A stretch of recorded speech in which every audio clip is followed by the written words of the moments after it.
Buenas tardes, compañeros. Somos parte de la Red Científica de Comunalidad y Salud. En esta ocasión abrimos el segundo programa que tiene como principal motivo dar información confiable, científica, acerca de la enfermedad coronavirus 19. En esta ocasión decidimos abrir el panel con la participación del maestro Pablo. El maestro Pablo es tiene maestría en salud pública por la UNCIS. Está graduado como médico general por parte de la UAPJO y su trabajo actual se da en el Hospital de la Comunidad de Ixtlán de Juárez, en los servicios de salud de Oaxaca. Hace 14 años que trabaja en este ambiente de salud y es también profesor investigador de tiempo completo en la Universidad de la Sierra Sur.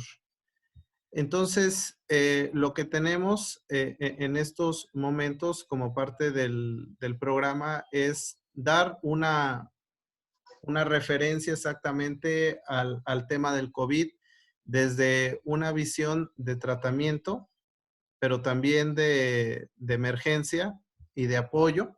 Son varios los puntos que vamos a intentar cuestionar en este programa. Tenemos como variados temas. Principalmente nos vamos a concentrar en la enfermedad, en cómo se manifiesta, cómo hay que actuar frente a la enfermedad, cuáles son las organizaciones de los servicios de salud que van a atender la problemática. También un poco la necesidad de la planeación y no será tan insustancial, sino verdaderamente significante abordar el tema de la planificación, sobre todo para dar un abordaje del panorama de Miahuatlán.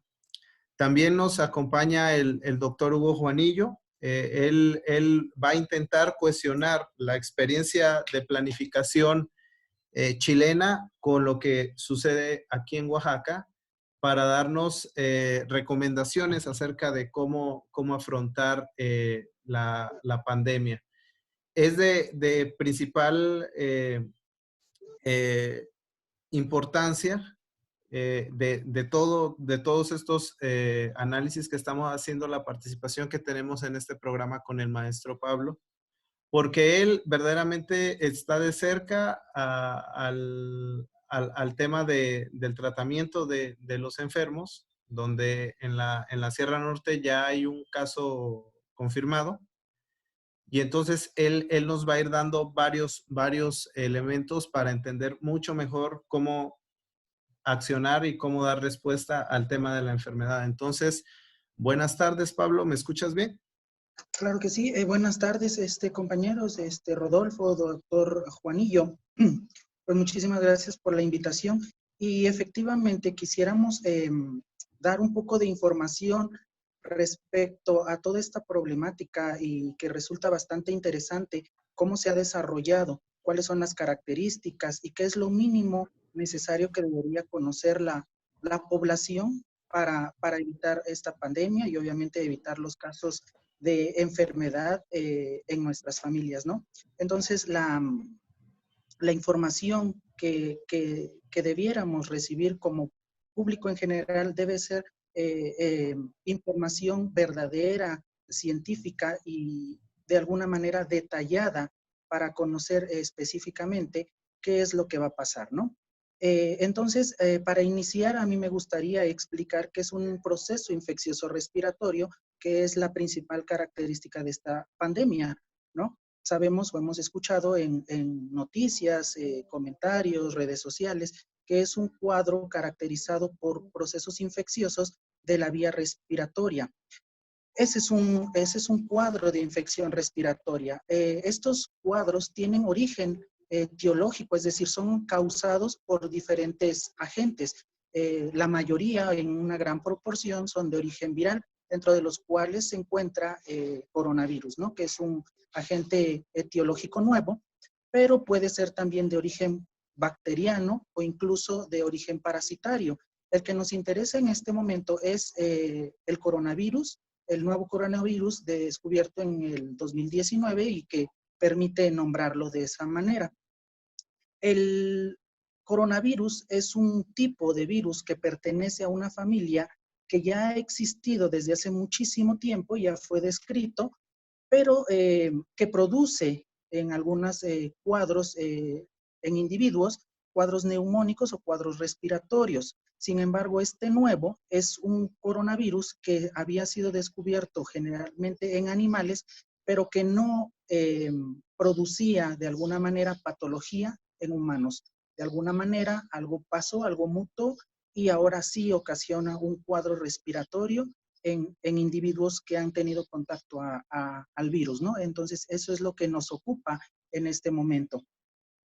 Es importante reconocer que la pandemia se ha generalizado y llegó a nuestro país y es el problema principal de salud pública que tenemos en este momento, además de otros cuadros con los que se tiene que luchar. Por ejemplo, sarampión, ¿no? Que es un cuadro que también ha presentado brotes en nuestro país y pues no ha sido desafortunadamente una tendencia.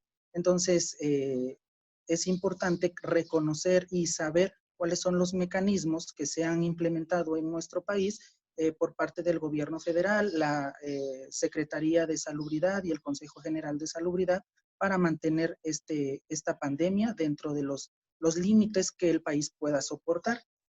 Y obviamente evitando complicaciones o situaciones que puedan denominarse como catastróficas, ¿no? Y una cuestión muy importante que debemos reconocer es la utilización de la definición operacional.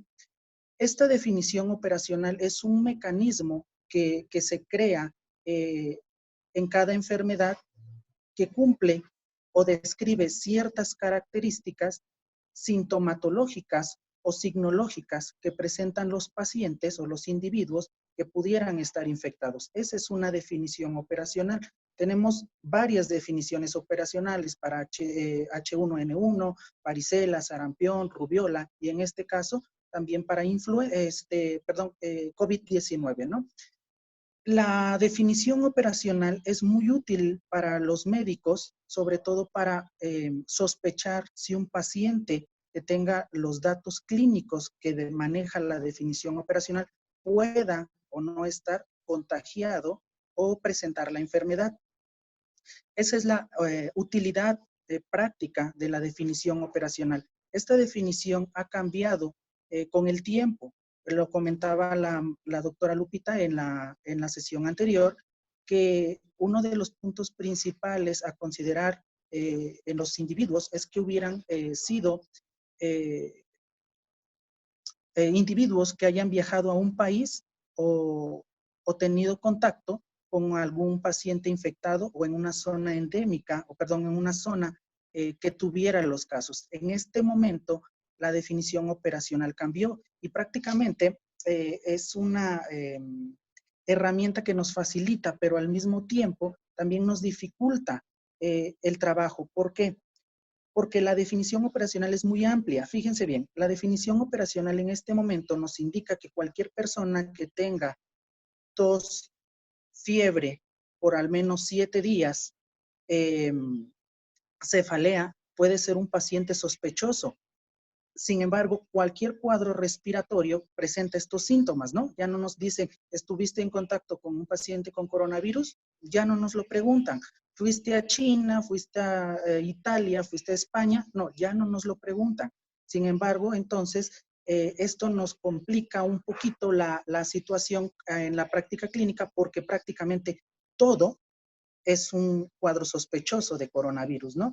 Sin embargo, tenemos algunos parámetros para diferenciar un cuadro sospechoso de cualquier otra patología respiratoria, una neumonía, una influenza, un cuadro por estafilococos, neumococos, etcétera, ¿no? Entonces, es muy importante para la población conocer cuáles son los datos posibles que pueda presentar durante un contagio. Y ya los mencioné, fiebre por al menos 7 días, tos seca y cefalea. Dentro de estas características, que son las tres básicas, pueden agregarse otros datos clínicos, que ya lo habían comentado en la sesión pasada, que pueden presentarse como asociados. El principal es la dificultad para respirar. Nosotros lo conocemos como disnea. En la comunidad lo podemos decir como ansiedad o sed para respirar. Ese es un dato clínico que no todos los pacientes lo presentan, pero cuando se presenta puede significar un cuadro complicado, ¿no? La mayoría de los mexicanos vamos a infectarnos, por supuesto, incluso algunos ya lo tendremos y no nos hemos dado cuenta. Eh, a estos individuos que ya presentan el cuadro infeccioso, pero no presentan ningún síntoma, se les reconoce como pacientes asintomáticos. Es una definición muy importante porque podemos no sentirnos mal. Sin embargo, si no tenemos las medidas precautorias que han indicado el gobierno federal, como el lavado de manos, la sana distancia, la cuarentena en casa, podemos ser transmisores de la enfermedad y estar dispersando el virus sin darnos cuenta, ¿no? Entonces, es importantísimo que la gente continúe con las medidas de protección, aunque se sienta bien. No implica que no esté infectado. Esto es una cosa muy importante, ¿no? De acuerdo a las definiciones operacionales, podemos clasificar a toda la comunidad en diferentes categorías. Primero tenemos a los pacientes sospechosos, que son los que cumplen la definición operacional, los pacientes confirmados y los pacientes no sintomáticos pero infectados, que ya expliqué hace un momento. Los pacientes sospechosos son los que presentan la definición operacional.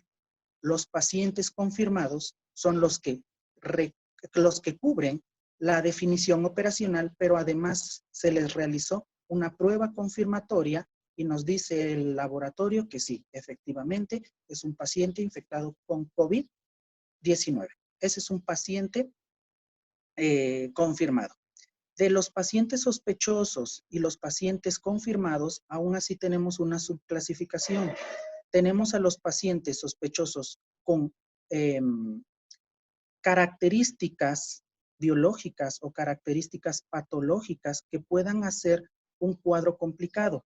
¿Cuáles son las características que puede presentar un individuo que tiene el riesgo potencial de complicación? Vamos a suponer tenga COVID confirmado o tenga sospecha. Los pacientes diabéticos, los pacientes hipertensos, las mujeres embarazadas, los pacientes de más de 65 años y los niños menores de 5 años. No recuerdo si dije mujeres embarazadas, pero también son cuadros que pueden complicar un proceso infeccioso con COVID-19. Hemos visto en las noticias que la mayoría de los pacientes confirmados con COVID-19 y que han muerto han sido asociados frecuentemente a diabetes, hipertensión, insuficiencia renal. Por lo tanto, estos pacientes deberían tener una precaución un poquito más acentuada para la evaluación y confirmación. ¿Sí, maestro? Sí, me parece muy interesante lo que comenta el maestro Pablo, principalmente porque aún siendo, o sea, asintomáticos y que en esas circunstancias podemos estar gran parte de la población, ya sea por juventud, por buenas defensas, eso no implica que dejemos de poner en riesgo a otras personas, ¿no? Por supuesto. Y esto es donde llega a complicarse. Si tenemos en casa a una persona diabética, si hay en casa una persona de la tercera edad, aunque nosotros no tengamos síntomas, podemos ser transmisores y poner en riesgo a esas personas. Otro detalle que me llama mucho la atención, y en eso creo que hay que ponerle mucha atención al maestro Pablo, porque él ha trabajado en estos contextos epidemiológicos y que es una información que me parece que no se ha dicho, es por qué los menores de 5 años sí están en una población que representa riesgo, alto riesgo. Y esto no se había tocado. Bueno, yo no lo había escuchado en ningún medio. Todos los niños, o más bien todos los individuos en los límites de la vida, y al decir límites de la vida, nos referimos a los mayores de 65 o que están por terminar sus periodos productivos, y los menores de 5 años son asociados más frecuentemente a infecciones respiratorias agudas de cualquier etiología. Por eso es importante mencionar a los niños menores de 5 años. ¿Cómo les va a los niños menores de 5 años con la infección por COVID? Eh, Relativamente les va mucho mejor que a los de 65, ¿no? Y es una cuestión muy importante, claro, mencionar que también niños en este momento pueden presentarse a las unidades hospitalarias por otros cuadros infecciosos respiratorios o que son ocasionados por otras etiologías. ¿Sí, maestro Hugo? Gracias por la palabra. Quería reforzar una idea que pienso que es primordial en esto que establece el maestro Pablo, debido a que la sintomatología no siempre va a estar acompañado a lo que habitualmente se está reforzando en las medidas de vigilancia, por ejemplo, en aeropuertos o en cordones sanitarios. Por ejemplo, el tema de la fiebre. Muchos casos han sido reportados que han sido prácticamente asintomáticos y esas personas han llegado a saberlo, por lo menos acá en Chile, a través de que estuvieron en contacto inicial con personas que habían dado positivo para COVID a través de pruebas de PCR y que ellos por precaución se tomaron y salieron positivos también. Pero al momento de consultarles si habían sentido algún tipo de sintomatología, algo por el estilo, reportan de hecho que no. Y también un aspecto que me parece muy interesante de lo que habla el maestro Pablo es también de la dificultad respiratoria. Eh, Acá se han hecho distintos boletines epidemiológicos y justamente uno de los últimos boletines epidemiológicos daban cuenta que la dificultad respiratoria está en un bajo porcentaje en relación a las personas que han sido hospitalizadas por COVID-19.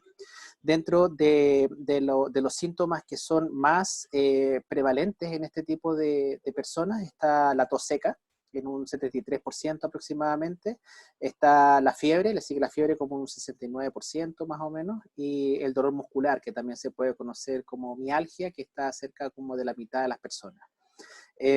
Ultra también de las medidas que se han acá reforzado, haciendo referencia también a lo que comentaba respecto a los brotes de sarampión. Acá en el hemisferio sur estamos bien al sur, junto con Argentina, estamos entrando a nuestro otoño y posteriormente invierno, en donde las patologías respiratorias comienzan a multiplicarse.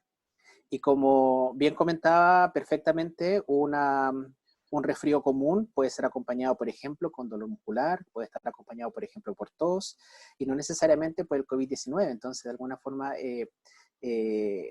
contribuye también a que estemos con la duda de si estamos con COVID o no, y en circunstancias podemos estar perfectamente con un resfrío común. Entonces, por la misma razón, es que acá uno de las enfermedades que han contribuido en aumentar, por ejemplo, las complicaciones de las patologías respiratorias es efectivamente la influenza. Y esa fue una de las primeras medidas que se tomó acá, es que adelantar la campaña de vacunación contra la influenza. Sabemos que la enfermedad por COVID-19 no tiene tratamiento, no tiene cura, ¿verdad? Pero sería un escenario mucho más adverso que si además de estar contagiado por el COVID-19, también, además tuviéramos influenza, enfermedad que al día de hoy perfectamente puede ser prevenible. Y fíjese que acá al segundo día de que se abrió la campaña, ya cerca del 80% de la población objetivo, que estaban las personas mayores, las embarazadas, los niños de 6 meses y las personas con enfermedades crónicas, ya un 80% de esa población al segundo día estaba vacunada, circunstancias que para lograr esa cobertura en instancias anteriores nos demorábamos semanas y meses. Entonces, creo que eran como los dos puntos que quería reforzar, porque de alguna forma dan aspectos que se parecen y otras cosas que son algo distintas, pero que sí plantean un desafío propio de las comunidades, de las personas, es decir, contribuir también a su autocuidado, ¿no? Claro, y el reconocimiento de que no todo es necesariamente COVID-19. Existe en este momento casos positivos y casos de función por influenza. Entonces, la influenza es una enfermedad que se presenta también en niños y que implican una mayor gravedad y un mayor número de defunciones. Por eso entran dentro de la definición operacional y de los datos clínicos como posible complicación. Entonces, era importante retomarlo. Entonces, respecto a esto, ¿qué es lo que se ha hecho en Oaxaca para este tipo de atención? Existen diferentes instituciones en nuestro estado que tratan de manejar toda esta contingencia, instituciones oficiales, instituciones públicas, instituciones privadas de salud. En este momento, la Secretaría de Salud o los Servicios de Salud de Oaxaca es quien está tomando el control y a partir de una articulación con otras instituciones como el IMSS, el ISSSTE, han creado algunas estrategias de atención. Respecto a cómo se dan la atención en los diferentes universos poblacionales dentro del estado de Oaxaca. En nuestro estado tenemos 6 jurisdicciones sanitarias. Quien más presenta en este momento casos de infección por COVID-19 es Valles Centrales. Y esto quisiera comentarlo para reforzar la idea de que la población en Miahuatlán ha estado tomándose esta situación no tanto a la ligera, sino con algo de incredulidad respecto a los casos que se han presentado. Valles Centrales es la jurisdicción sanitaria que más casos ha presentado. Y es importante mencionar que Miahuatlán está dentro de esta jurisdicción. Entonces podríamos decir, es que Miahuatlán nunca aparece en las cifras. No es que no aparezca Miahuatlán, lo que pasa es que Miahuatlán está dentro de la jurisdicción sanitaria número 1. Entonces, no es que no esté pasando nada en Miahuatlán, sí está pasando algo en nuestra jurisdicción sanitaria. Por lo tanto, creo que los miahuatecos y todas las comunidades que están alrededor podamos entender esta parte. No es que no esté sucediendo nada en Miahuatlán, sí está sucediendo, solo que el universo de población es más amplio que nos incluye dentro de la jurisdicción sanitaria. Por otro lado, la Secretaría de Salud en Oaxaca tiene algunas instituciones preparadas ya dentro del marco del Plan de Acción Estatal que se refiere a las unidades de atención hospitalaria, a los casos sospechosos, la reconversión de hospitales y a cómo se dan los mecanismos al interior de las unidades médicas para la atención de la enfermedad. Existe además de las instituciones hospitalarias la unidad de inteligencia epidemiológica que también Oaxaca cuenta con ella y que también es una estrategia, una herramienta para la atención de los pacientes con posibles casos de infección. Y me voy a referir en este momento a las UIEs o unidades de inteligencia epidemiológica. La finalidad de esta unidad es dar información y capacitación en este momento a los individuos que puedan presentar cuadros respiratorios con sospecha de COVID-19. Lo que tienen que hacer los individuos es llamar a los números que se proporcionan, de los cuales comentaremos, y manifestar los datos que tiene. Si por alguna razón la UIES identifica al paciente con algún riesgo importante o que el individuo manifieste que tiene riesgos o datos de dificultad respiratoria, además de los que comenta el maestro Hugo, será referido a una institución de salud. Aquí hay una cuestión muy importante para reconocer y que me permito resaltar sobre la definición operacional. No todos los casos sospechosos tienen que acudir a las unidades médicas. Aquí hay una recomendación muy importante, porque si todos en este momento que tengan un cuadro infeccioso respiratorio van a la unidad médica, ocurren dos situaciones importantes. Uno, la saturación de los servicios. Y dos, la exposición de pacientes ya enfermos que probablemente no tienen COVID o tienen un cuadro infeccioso respiratorio de otro tipo, estén expuestos a pacientes que realmente tengan el cuadro infeccioso. Entonces, la recomendación en este momento es quédese en casa, tal como lo dice el doctor Gatell. Quédese en casa. Si usted tiene un cuadro infeccioso respiratorio, puede comunicarse a la unidad de inteligencia epidemiológica y le compartirán información sobre su posible complicación y lo referirán a una unidad de salud. Esa es una cuestión bastante importante, ¿no? Para evitar sobre todo la saturación y la exposición de nuevos casos o de nuevas infecciones. Entonces, una vez que si por alguna razón el individuo tiene que llegar al hospital, va a pasar a una unidad que se llama área de triage.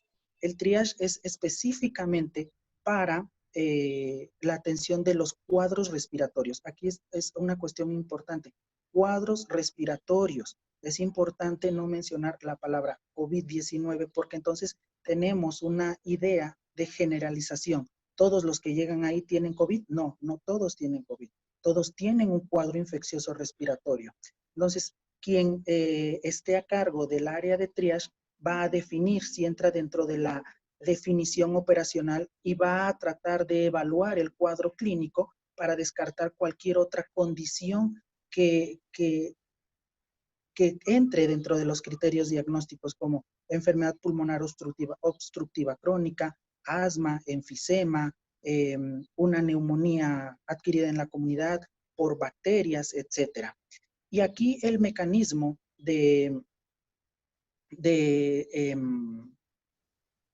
atención a los pacientes es por dos caminos. Primero, si el médico encargado del triage evalúa al paciente y si entra dentro del cuadro operacional, pero no tiene factores de riesgos ni datos de complicación, el paciente va a ser referido a su domicilio.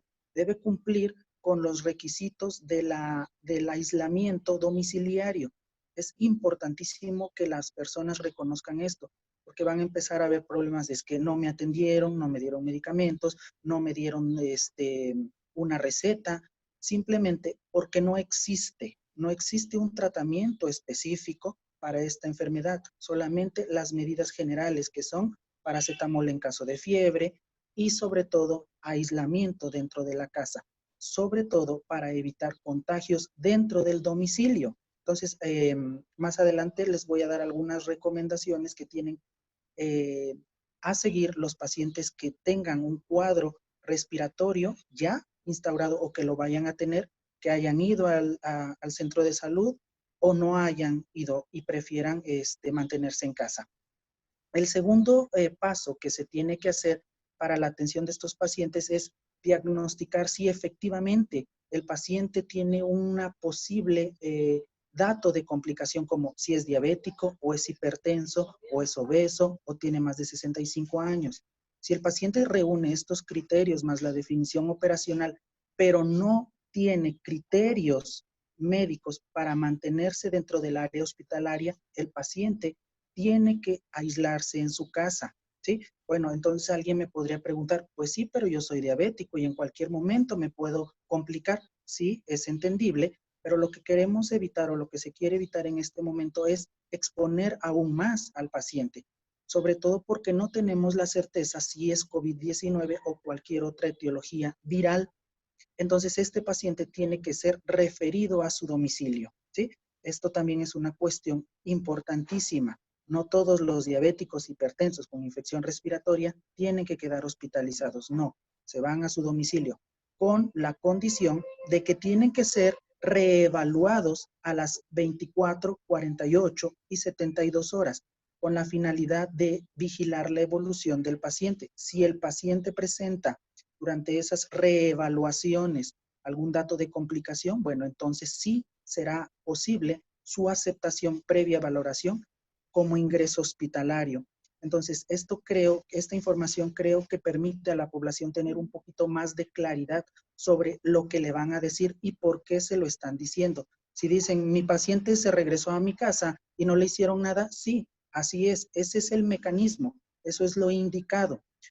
Como les decía, para evitar la sobredemanda de los servicios y para evitar nuevos cuadros de complicación dentro del hospital. Ahora, otra de las preguntas que surgen constantemente es, bueno, ¿yo puedo ir a una unidad hospitalaria para que me hagan una prueba diagnóstica rápida? No. La respuesta es no. De acuerdo a lo que ha comentado el doctor Hugo López-Gatell, el sistema de vigilancia en México es un sistema de vigilancia denominado Centinela. Este modelo de vigilancia no indica la realización de pruebas confirmatorias para COVID-19. Ya dentro de muchas otras explicaciones nos han mencionado por qué es así. Entonces, no todos los individuos que lleguen a una institución de salud van a recibir una prueba rápida. Y por supuesto, los que no hayan ido a una unidad de salud porque no consideraron necesario, porque no presentan datos de posible riesgo, tampoco se les van a tomar pruebas para confirmar COVID-19. No, nuestro sistema de vigilancia no indica al 100% todos muestra, no. Los médicos ya están capacitados en cada institución, en cada unidad de salud, a quienes se les deberá tomar la muestra. Y bueno, no tendría caso en este momento mencionarlo, pero no se realiza a todos, ¿sí? Eso es una cuestión muy importante para conocimiento de la población porque resulta llamativo de, bueno, es que no me están haciendo ninguna prueba. No, no se le va a hacer ninguna prueba, solo bajo ciertas circunstancias que ya están indicadas claramente en el sistema de vigilancia. Les repito, no tendría en este momento alguna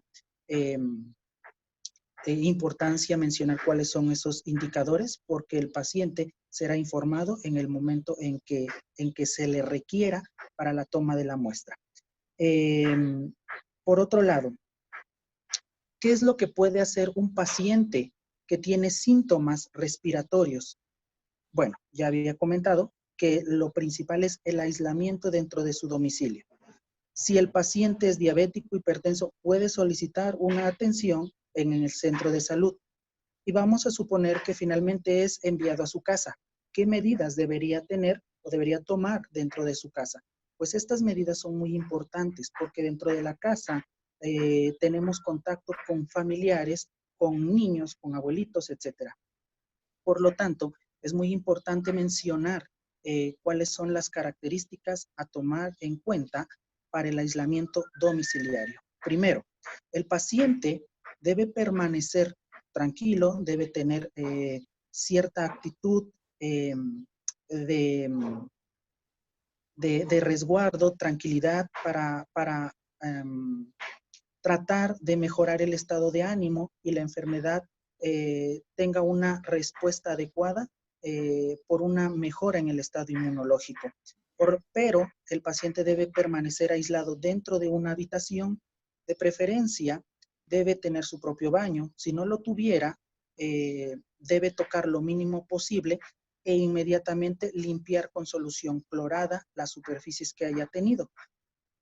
Hay bastantes hay bastante información sobre cómo limpiar o desinfectar una superficie que haya sido intervenida por el paciente sospechoso. Bueno, las recomendaciones que se están dando es una dilución con agua clorada. Generalmente la dilución es al 5%, en el que se diluyen 20 mililitros de solución cloro, hipoclorito de sodio. Bueno, voy a permitirme dar el nombre comercial Cloralex, esos son los que tienen las concentraciones adecuadas. Entonces, esto se diluye por 1 litro de agua. Entonces, se rocía la superficie, se limpia y no hay problema. El paciente continúa dentro de su casa aislado y evitando contacto con otros individuos dentro del mismo domicilio. Si por alguna razón presenta secreción y tiene que tener desechos, podría ponerse estos desechos en una bolsa aparte y estar retirándose constantemente las bolsas cuando estén a un tercio por completar el 100% de su capacidad. Estas bolsas se anudan y se eliminan como basura municipal. No hay problema en este momento de contagio o sospecha de contagio por la basura, porque el coronavirus tiene cierto tiempo de vida en superficies no orgánicas. Por lo tanto, puede ser desechado como basura municipal, sobre todo si solamente es la sospecha, si no está confirmado como un coronavirus positivo, ¿sí?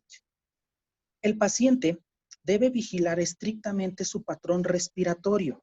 Este es un dato muy importante. Si tiene dificultad para respirar, dolor de pecho, sus alas nasales se inflan como queriendo meter más aire, por favor, tendría que acudir ahora a una unidad de atención médica o llamar a la unidad de inteligencia epidemiológica y ahí le indicarán las medidas que se tomarán para su seguimiento.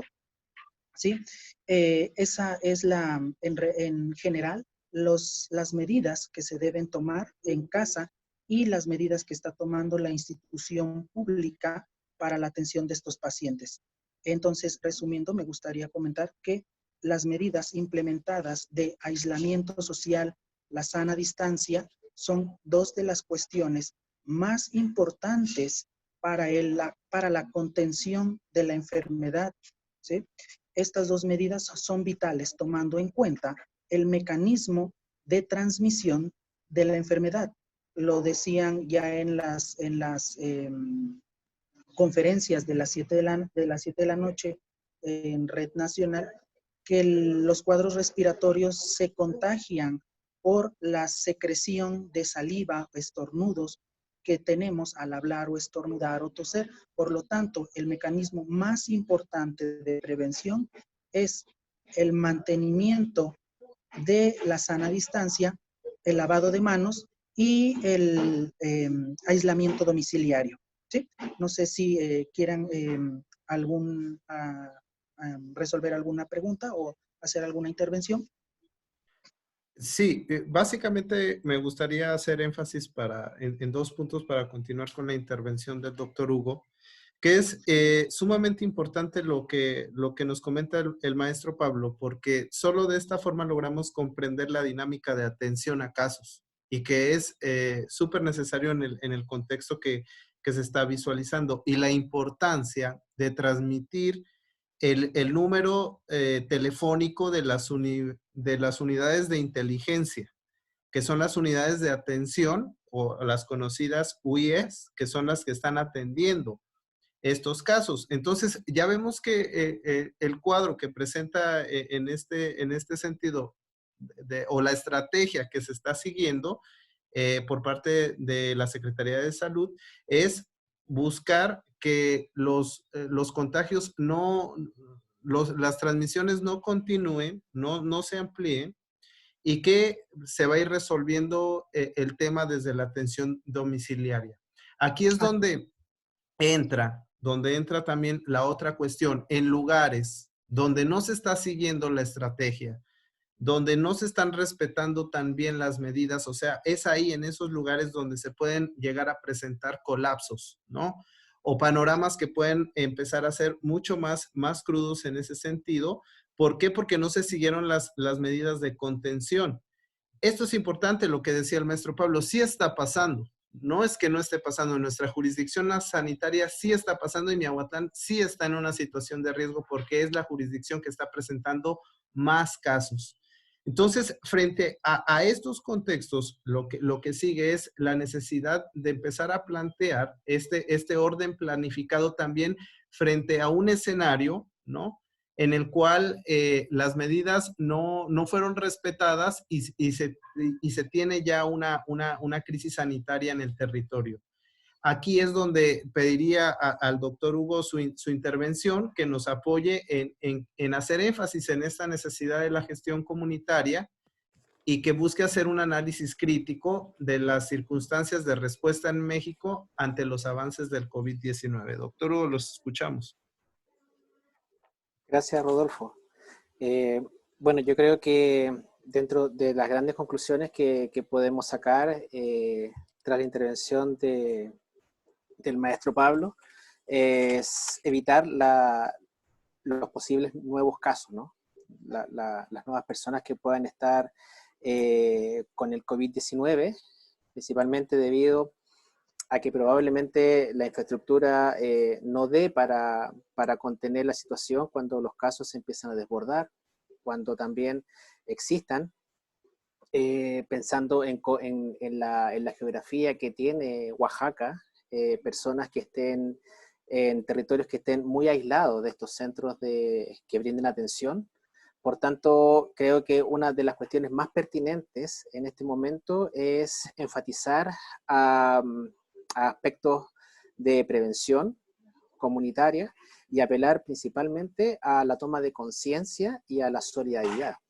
¿Por qué digo la toma de conciencia? Porque una de las medidas más importantes para evitar nuevas personas que tengan el COVID-19 es evitar las aglomeraciones.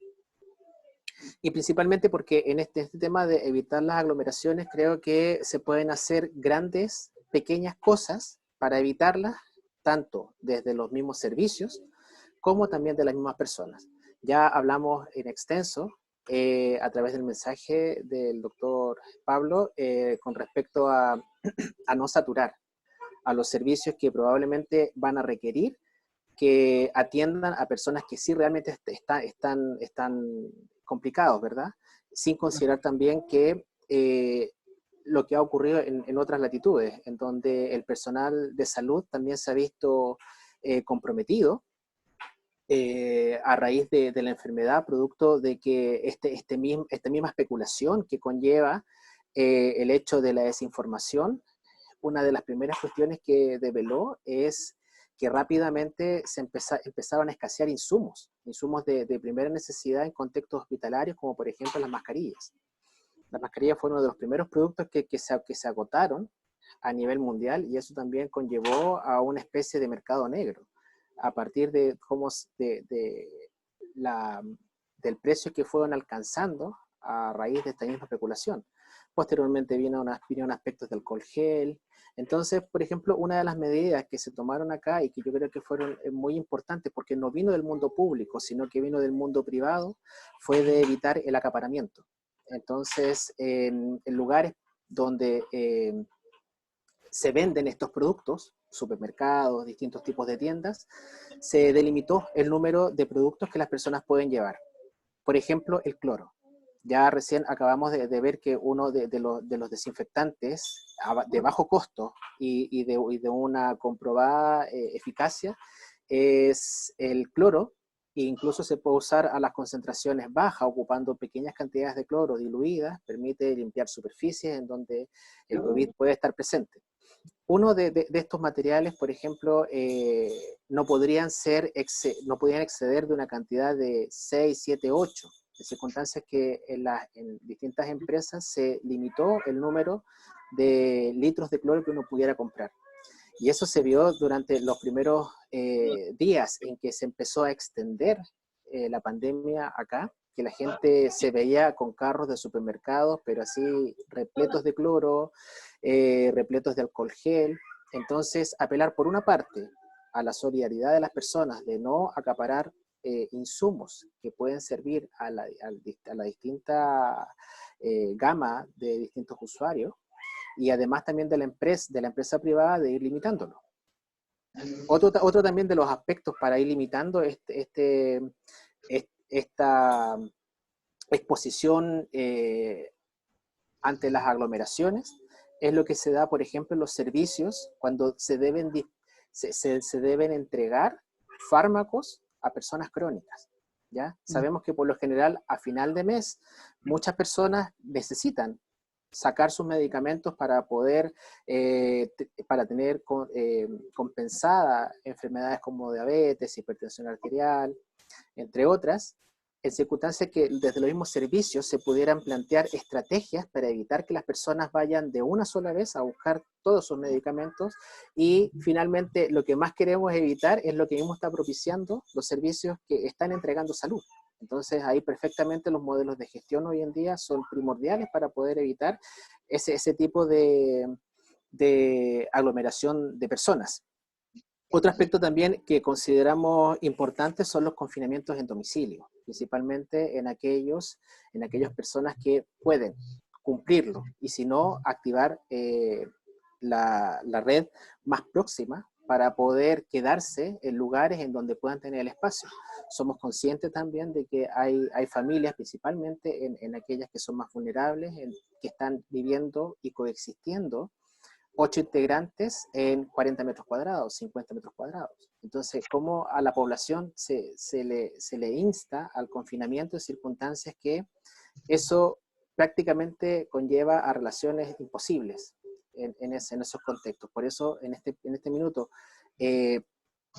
tratar de usar las redes de apoyo disponibles, familiares que a lo mejor tengan una pieza en donde no se puedan ocupar, o también no necesariamente personas que estén positivas por la enfermedad, sino que simplemente aquellas que para evitar contagiar a aquellos que son más vulnerables, podamos hacer un daño innecesario. Muchas de las personas que se ha visto que han sido causa de la transmisión del COVID en personas susceptibles, como las personas mayores, fueron personas asintomáticas y personas adultas jóvenes. ¿Ya? Voy a presentar mi caso en realidad, porque en realidad es uno de los que me llega más fuerte. A mis papás, desde que empezó todo esto, no lo he podido ver. Mis papás tienen 75 y 74 años respectivamente.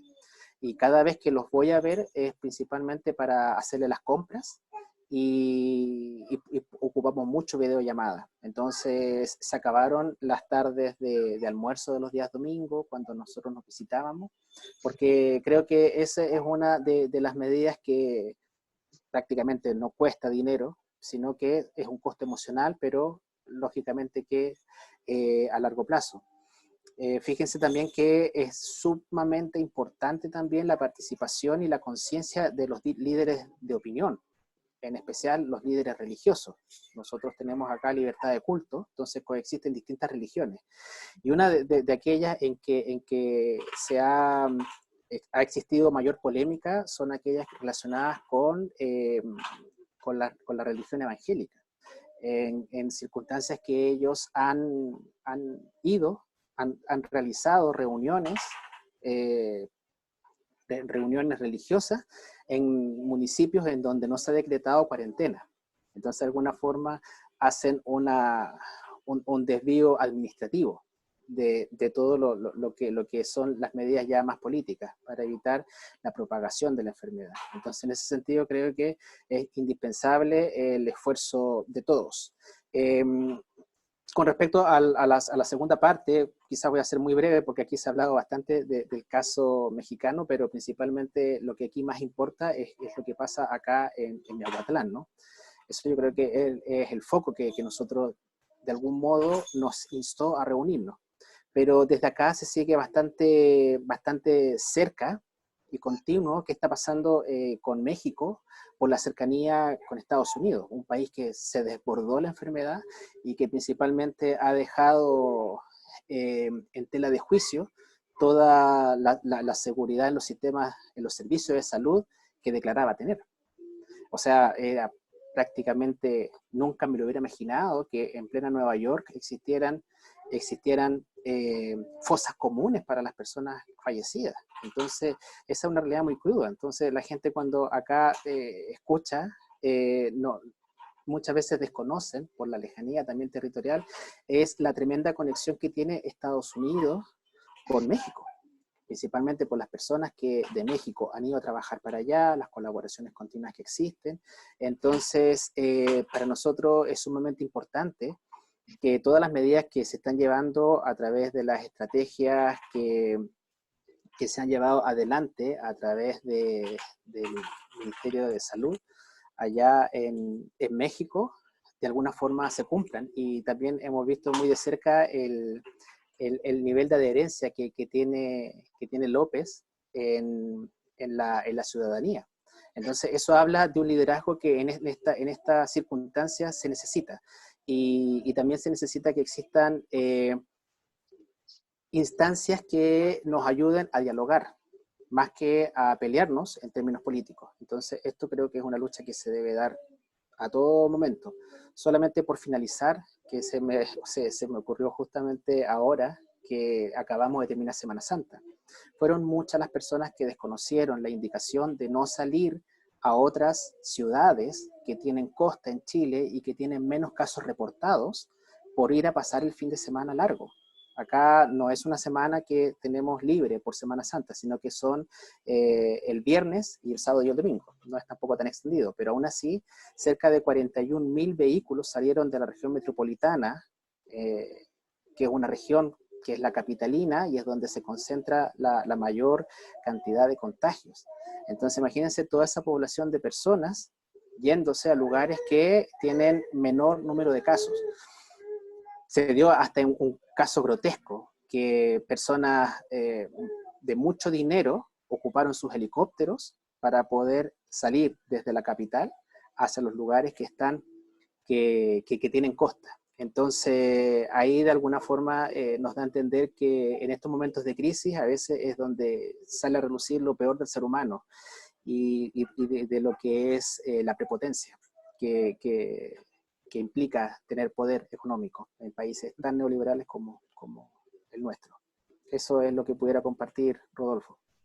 Sí, y bueno, hablando de todo esto, frente a estas irresponsabilidades humanas, ¿no? que se están viviendo en este contexto de pandemia, vamos a intentar abordar los últimos dos puntos con el maestro Pablo.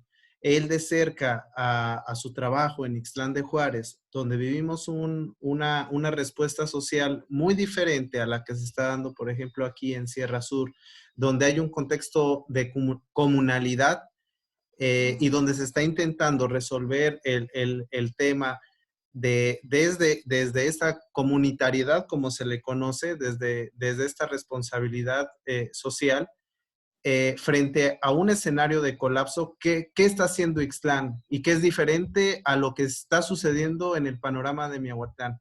¿Y qué podemos hacer en Miahuatlán para contener y dar atención a la pandemia? ¿Cómo podemos empezar a generar esta comunalidad, que es en la que tenemos que poner énfasis en estos momentos para buscar resolver tanto las medidas que están siendo falta, y que para esto vino el programa de radio, para hacer conciencia sobre la necesidad de la distancia, del aislamiento, de seguir las medidas, pero en un contexto de colapso?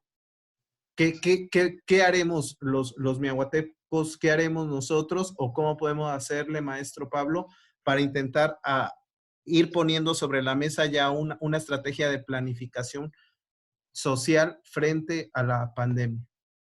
Sí, mire, para reforzar un poquito la parte del doctor Hugo sobre la situación y la respuesta social que se ha dado en nuestras comunidades, eh, he podido observar cómo las comunidades de la Sierra Norte han tratado de tener las medidas preventivas, en este caso la salud, en sus propias manos. No han permitido de alguna manera esperar a que las instituciones públicas les den las pautas de lo que deben hacer.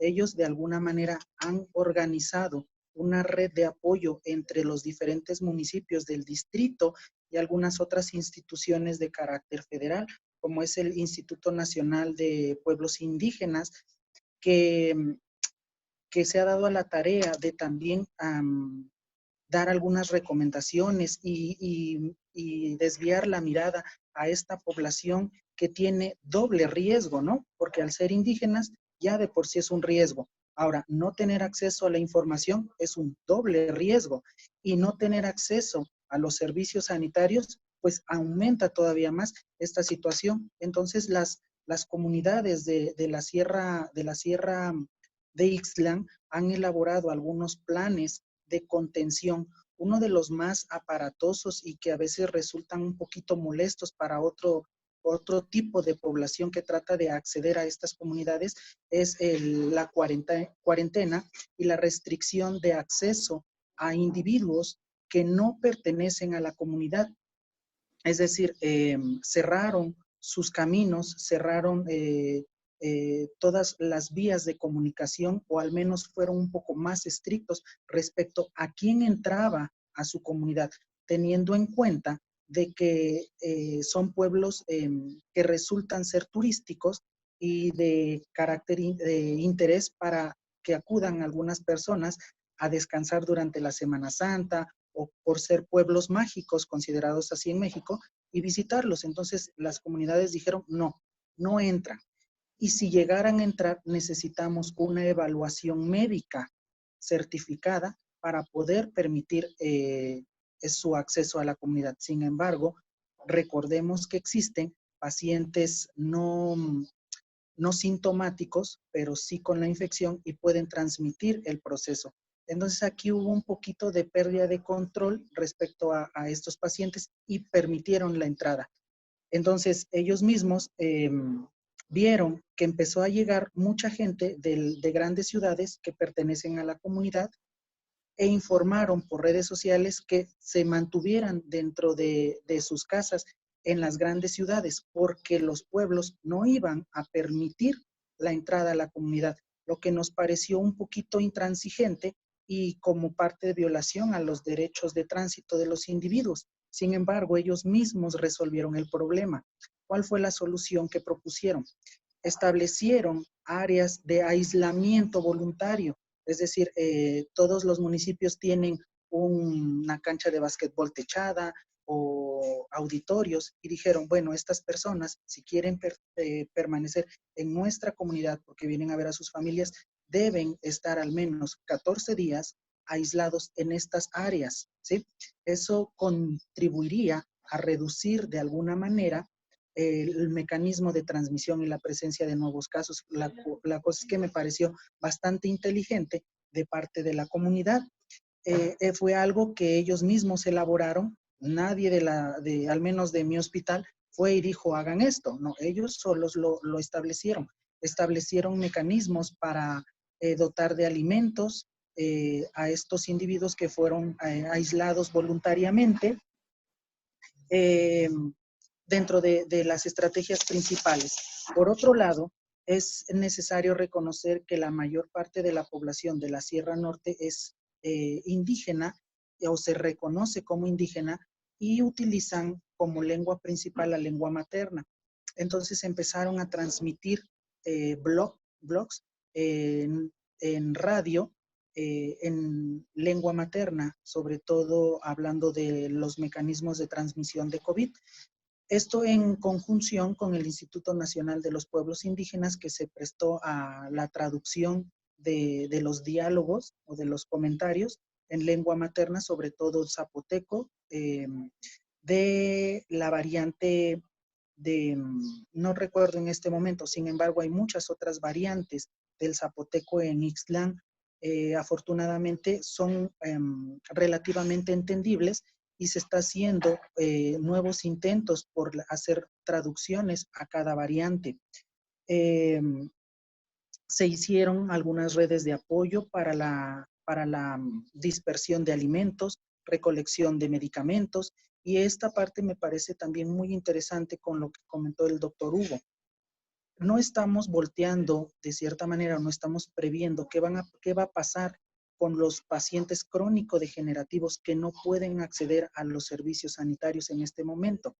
Bueno, aquí tendría que ejercerse algún otro mecanismo para surtir esos mismos medicamentos, porque después de la contingencia ahora nos van a llegar los diabéticos descontrolados, hipertensos descontrolados, pies diabéticos, etcétera, etcétera, y nos vamos a enfrentar todavía más a otras situaciones que requieran atención médica hospitalaria.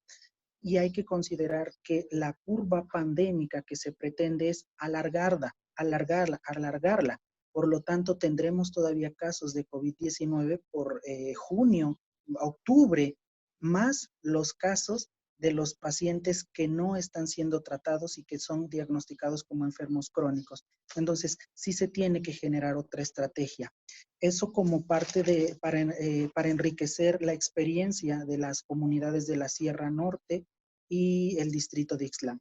Ahora, Miahuatlán, no hemos visto hasta ahora una respuesta de organización social que nos permita mantener a raya la contingencia, o si se nos saliera de las manos en algún momento el número excesivo de pacientes que acudan a nuestra institución, no hemos podido ver algún plan claro por parte de la autoridad. Por lo tanto, creo que este es un área de oportunidad muy importante, porque existen afortunadamente dentro del distrito de Miahuatlán y la cabecera municipal de Miahuatlán algunas instituciones de carácter público, incluso privado, que puedan servir como integrantes de la red comunitaria en sentido de la pandemia.